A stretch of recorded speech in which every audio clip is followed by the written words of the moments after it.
Hello everyone, welcome to Homeschool. We are with metals and non-metals chapter, and so far what we have discussed is about metals, completely about metals, isn't it?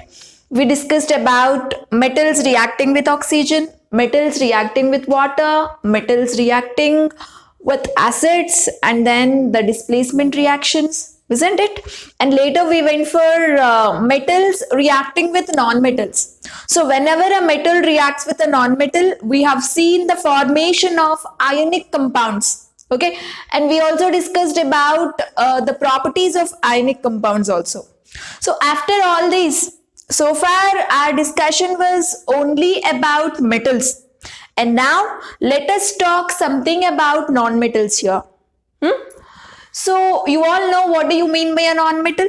You all know the physical properties of a non-metal. Let us try to revise the physical properties of non-metals that we have discussed in first video. What were the properties? The non-metals are mostly gases and solids. Very rarely they are liquids. Only one non-metal is a liquid, that is bromine. Except that all non-metals are either solids or gases. Next, non-metals are bad conductors of electricity. We discussed one exception also, isn't it? Carbon. One of the carbon form, that is graphite, is a good conductor of electricity. Except that all non-metals in any form, they are bad conductors. They are not malleable, they are not ductile, they have less melting and boiling points because they are gases. Gases always have less melting and boiling points, isn't it? So these were some of the physical properties of non-metals. Now coming to the chemical properties or chemical reactions of non-metals. So the very first reaction we are going to discuss is reaction with oxygen. And we discussed about metals reacting with oxygen. Can you be able to recall how many variations we have discussed? Yes or no? So whenever a metal has reacted with oxygen, we got metallic oxide, isn't it? And what was the nature of that metallic oxide? Acidic or basic? Definitely it is basic. So the metallic oxide that is formed when a metal reacted with oxygen was basic in nature. And our non-metal also can easily react with oxygen. Remember this. After reacting with oxygen, it will form a compound called non-metallic oxide. Non-metal reacting with oxygen. So you will get non-metallic oxide. Can you able to predict the nature of non-metallic oxide? Will it be basic or acidic?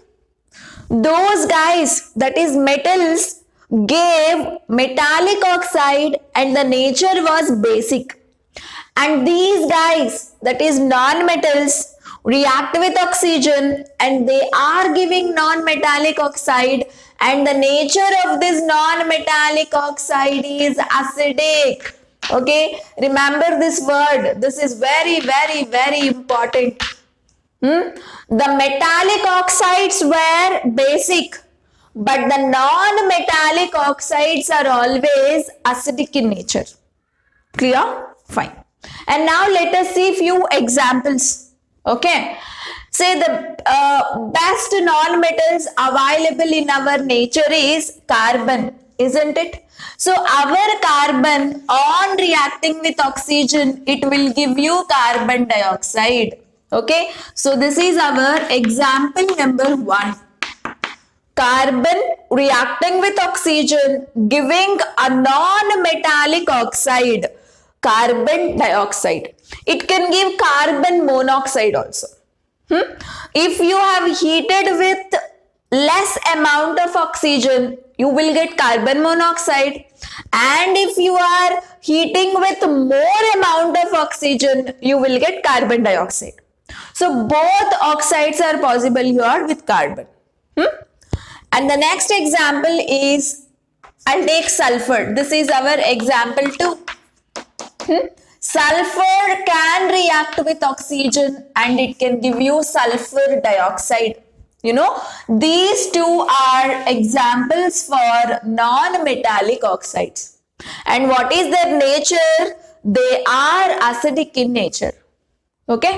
And remember one thing, the non-metallic oxides can dissolve in water.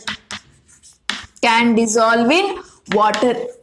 Okay? So when they dissolve in water, you will get acids. Say for example, if a carbon dioxide that has formed here, the moment you put it in a water, it will dissolve. Carbon dioxide dissolves in a water and you will get an acid H2CO3. Weak acid it is. We call it as carbonic acid.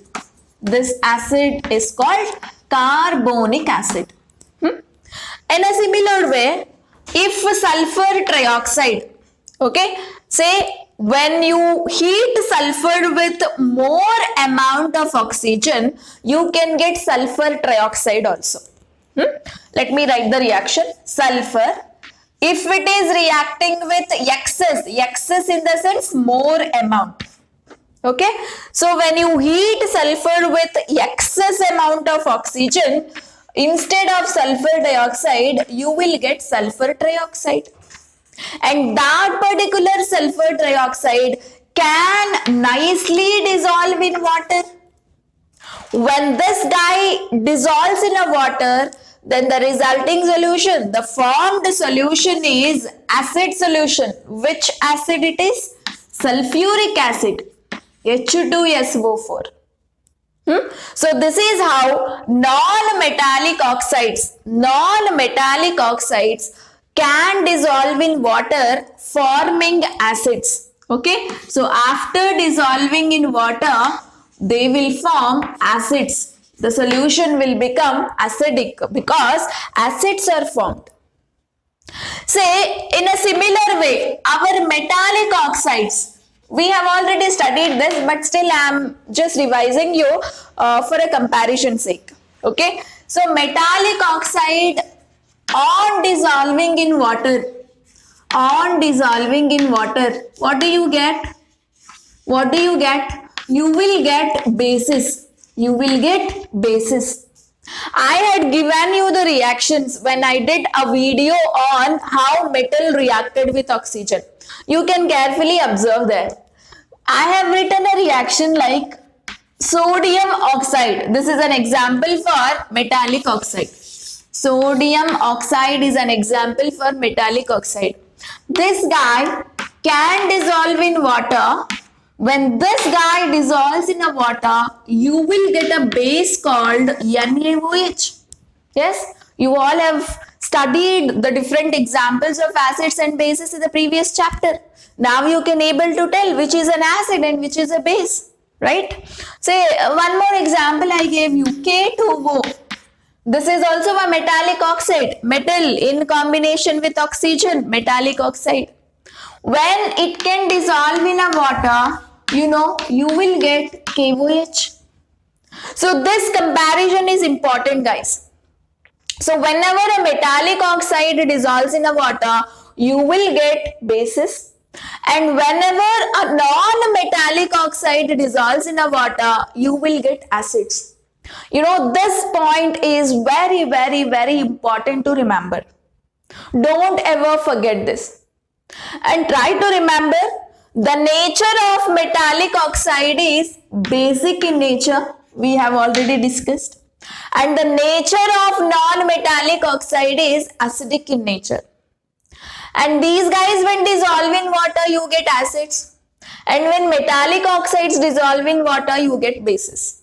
Okay, so this is what a small comparison between, you know, metals and non-metals with respect to the chemical properties. So they will ask you in the exam, differentiate between metals and non-metals based on chemical properties. Okay, then you can give, you know, these reactions as the answer. You can Say metal oxides when dissolved in water you get bases. Non-metal oxides when dissolved in water you get acids. You know, this is one point that you can mention there. Fine.